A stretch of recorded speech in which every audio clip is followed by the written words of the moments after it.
Fala, meus amigos, como é que vocês estão? Tudo na paz? Tudo bem? Estou muito empolgado para o capítulo de hoje. O capítulo de hoje traz algumas verdades incríveis sobre a palavra de Deus. Hoje é nosso dia 31 e nós vamos estudar o capítulo 9 e o capítulo 10 de Êxodo. E no capítulo 9, o Senhor vai continuando a lançar pragas sobre o Egito, né? Ele vai aqui lançar a primeira praga que vai ser lançada é a peste sobre os animais. A Bíblia conta que ele mata o gado, todos os animais dos egípcios. Depois a praga das úlceras, onde eles pegam, Moisés e Arão pegam cinzas do forno na mão e Moisés espalha para o céu, joga para o alto as cinzas sobre os olhos, diante dos olhos de Faraó. E as cinzas, o verso 9 do capítulo 9 diz assim: E tornar-se-ão as cinzas em pó miúdo sobre toda a terra do Egito, e se tornará em sarna, que arrebente em úlceras nos homens, no gado, por toda a terra do Egito. Olha que doido. Úlceras, imagina um corpo cheio de ferida, cara. Que loucura. O Faraó vai continuando com o coração endurecido, ele vai mantendo a sua posição de não dialogar, né?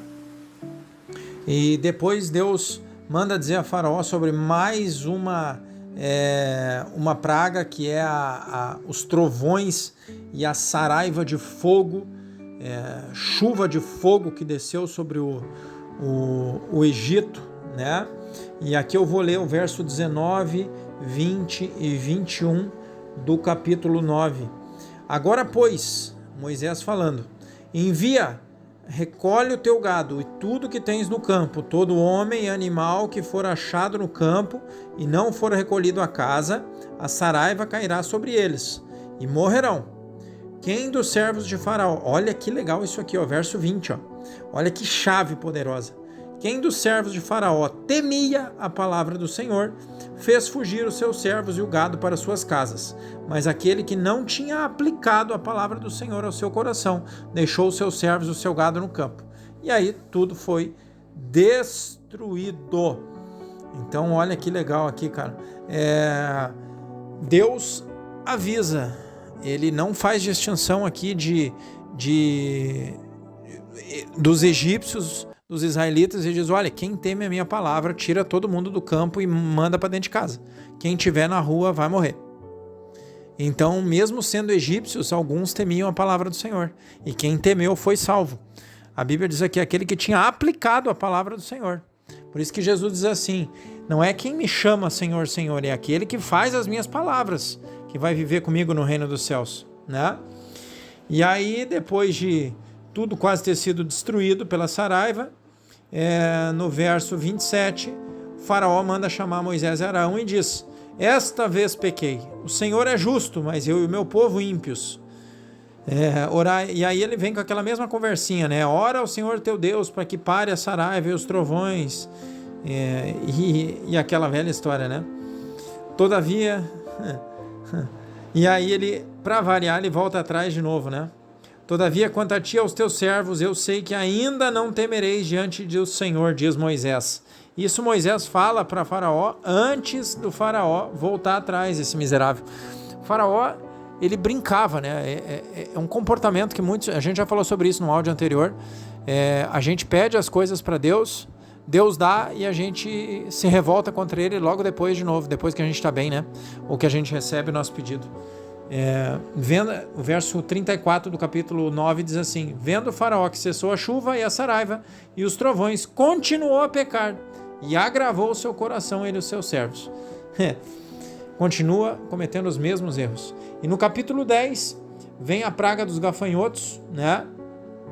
Moisés vai lá, avisa o Faraó, cara, se não deixar a gente ir, o Senhor vai mandar gafanhotos e eles vão comer tudo que sobrou, de tudo que já foi destruído aí, eles vão rapar tudo. E os servos do Faraó, verso 7 do capítulo 10, diz assim, os servos de Faraó disseram-lhe, até quando esse Moisés nos dá de ser por laço? Deixa ir os homens para que sirvam ao Senhor seu Deus, ainda não sabes o que o Egito está destruído? Os conselheiros do Faraó estão dizendo mais ou menos assim, cara, eles já destruíram tudo, cara, deixa os caras embora. Deixa eles ir de uma vez, cara, nós já estamos destruídos. E esses mesmos aqui vão mudar de ideia lá para frente, depois nós vamos ver. E aí no verso 9, né? Aí o faraó diz assim, tá, tudo certo, então vocês podem ir. Mas quem é que vai? Quais são os que hão de ir? No verso 8 o faraó diz. E Moisés diz assim, olha que interessante isso aqui, que tem uma outra chave poderosa. Havemos de ir com nossos meninos, com os nossos velhos, com os nossos filhos e com as nossas filhas, e com as nossas ovelhas e com nossos bois havemos de ir, porque festa do Senhor temos. Então o faraó diz mais ou menos assim no verso 10 e 11. Cara, vocês podem ir, mas os filhos de vocês vão ficar. Vocês homens podem ir adorar o Deus no deserto, mas os filhos vão ficar. Cara, lembrem-se que faraó é um tipo de diabo, né? Tipifica o diabo aqui. O Egito é o mundo onde o povo de Deus vive, um mundo cheio de pecado. E Moisés é um tipo de Cristo, que simboliza o libertador.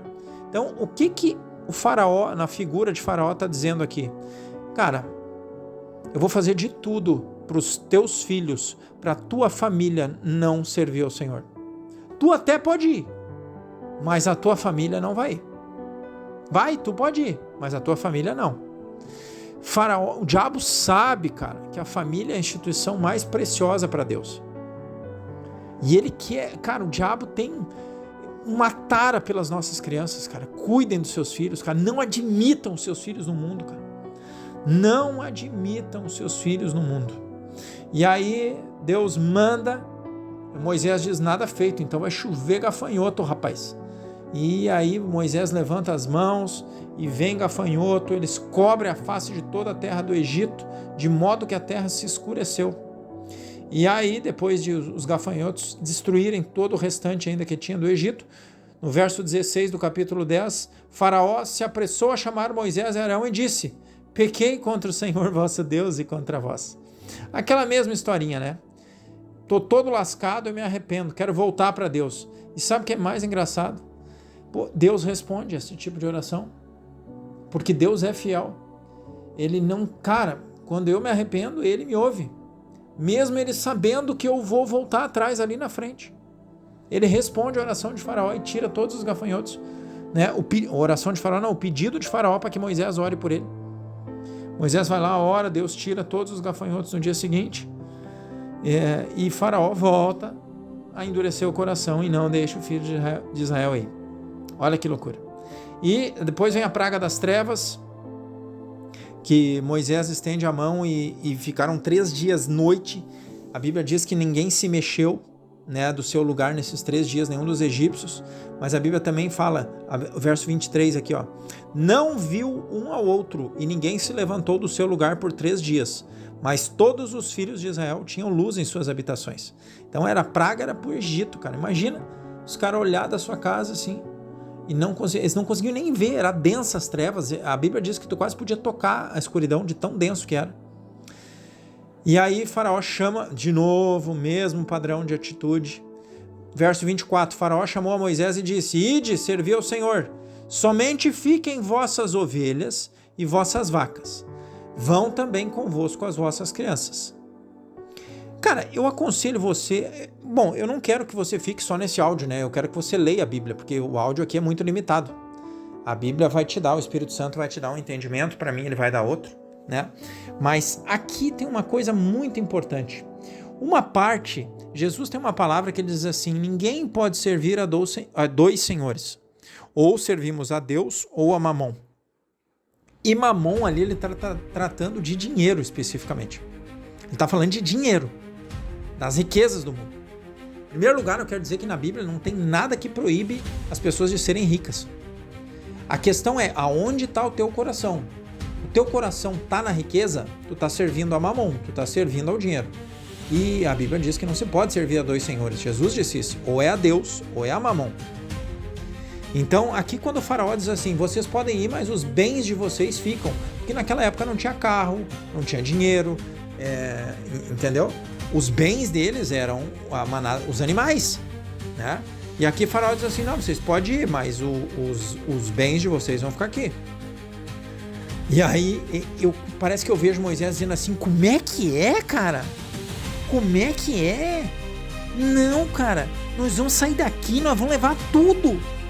Ou a gente leva tudo para dar para Deus, ou a gente não leva nada, ou a gente não sai. Nós vamos sair daqui com tudo. Moisés assim, como é que é, cara? E essa talvez seja uma parte que o diabo mais age na vida dos cristãos. Não, Senhor, tu cuida da minha família, tu cuida do meu trabalho, mas no meu dinheiro tu não mexe não, hein? É dízimo? Não. É oferta? Primícia? Deus o livre, isso é coisa do diabo. Eu não vou dar dinheiro para a igreja. Eu não sei o quê. Continue servindo a Mamon. Eu espero que o Espírito Santo abra o seu coração como Moisés teve no discernimento assim. Como é que é, faraó? Sem os nossos bens, nós vamos adorar o Senhor com tudo que nós temos, inclusive com os nossos bens. Você adora a Deus com seu dinheiro, com seus bens? Ou você só adora com o que lhe convém? Na hora que chega a oferta, o dízimo na tua igreja, você dá com alegria? Você dá do que te falta, como aquela viúva que botou 2 moedinhas na oferta que Jesus estava olhando e que diz que essa deu do que lhe faltava e não do que lhe sobrava? Ou você dá do que sobra? Tu paga tudo primeiro e depois tu dá o que sobra para Deus, é isso? Eu cometi esse erro por muito tempo. Por muito tempo. Graças a Deus que eu fui curado nessa área. Graças a Deus. Que Deus te cure nessa área também. Que tu não aceite. Para Deus ou é tudo ou é nada. Ou você adora Ele com tudo que você tem. A palavra de Deus disse assim: houve um servo que descobriu um campo com um tesouro e ele vendeu tudo o que tinha e comprou esse campo. Ou você serve a Deus com tudo que tem, ou você não serve. 99% é rebeldia. Ou é 100% ou não é. Que Deus te abençoe. Até amanhã.